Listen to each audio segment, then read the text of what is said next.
Alors après, le bonus écologique qui évolue, c'est la prime à la casse maintenant. Pour 2023, de nouvelles conditions qu'on va découvrir. Donc la prime à la casse change bien plus que prévu en 2023, alors que le gouvernement avait sous-entendu un statu quo des règles. Alors, il y a des bonnes et des mauvaises nouvelles. Le décret supprime la prime à la casse pour les ménages des 2 derniers déciles de revenus. Ça signifie que pour ceux dont le revenu fiscal de référence par part dépasse 22 983 €, il n'y a plus de prime à la casse. Pour le reste, les conditions sont plus sévères, puisque la prime est désormais réservée aux véhicules dont le coût d'acquisition va jusqu'à 47 000 €. C'était 60 000 avant. Bah, c'est logique parce qu'ils ont supprimé tous les autres bonus entre 47 et 60, donc bon. Le véhicule doit aussi avoir une masse en ordre de marche inférieure à 2 tonnes 4, ok. Autre condition plus sévère, pour profiter de l'aide maximale, si on n'est pas un ménage très modeste, avec un revenu fiscal de référence par part inférieur ou égal à 6 358 €, il faut maintenant avoir un revenu fiscal de référence par part inférieur ou égal à 14 089 € et remplir la contrainte de kilomètres.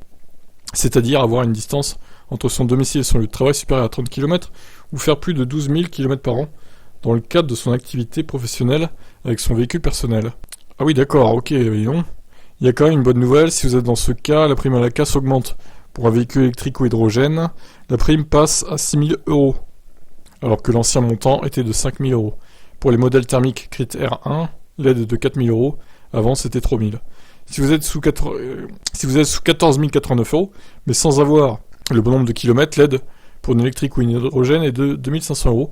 L'aide pour une auto critère 1 est de 1 500 €. Putain, c'est compliqué. Pour les ménages dont le revenu est compris entre 14 090 € et la nouvelle limitation à 22 983, il y a 2 500 € de prime pour l'achat d'un électrique ou d'un hydrogène. Pour le reste, c'est zéro. Les véhicules à mettre à la casse pour profiter de la prime ne changent pas, ce sont les diesels d'avant 2011 ou les essences d'avant 2006. Eh ben mon vieux, va falloir sortir les calculettes pour avoir des aides maintenant. Bon, voilà, dites-moi si vous êtes concerné par un de ces critères et si vous êtes éligible à la prime à la casse du coup. Mais ça va pas être simple maintenant de l'avoir cette prime.